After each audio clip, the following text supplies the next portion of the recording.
বিশ্বকাপের মধ্যে নরওয়ের কাছে যখন ব্রাজিল হেরে যায়, আমাদের বাংলাদেশের কিছু মানুষ কাঁদতে কাঁদতে দিশাহারা এবং অনেক মানুষ মৃত্যুবরণ করেছে। এমন একটা অবস্থা বাংলাদেশের মধ্যে। হেরেছে ব্রাজিল, খেলা হয়েছে আমেরিকার মধ্যে, কিন্তু মারামারি কাটাকাটি সব বাংলাদেশ।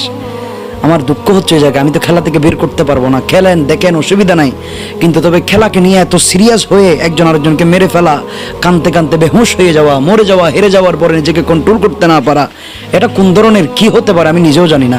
আমাদের বাংলাদেশ এমন একটা দেশ, কঠিন একটা দেশ।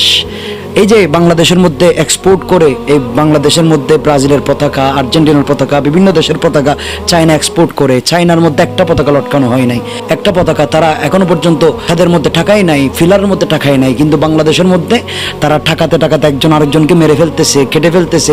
ইভেন কি কিছুদিন আগে আমরা দেখলাম ব্রাজিলের একজন সাপোর্টার আর্জেন্টিনার একজন সাপোর্টারকে মেরে ফেলেছে ডাইরেক্ট। এমন একটা অবস্থা। ব্যবসা করতেছে চায়না, পতাকা কিনতেছে বাংলাদেশ, সেখানে একজন আরেকজনকে মেরে ফেলতেছে, টাকাও খরচ করতেছে বাংলাদেশ, মেরে ফেলতেছে বাংলাদেশ, ক্ষতিগ্রস্ত হচ্ছে বাংলাদেশ। হাই হাই, এই বাঙালি মুসলমানদেরকে কে বোঝাবে?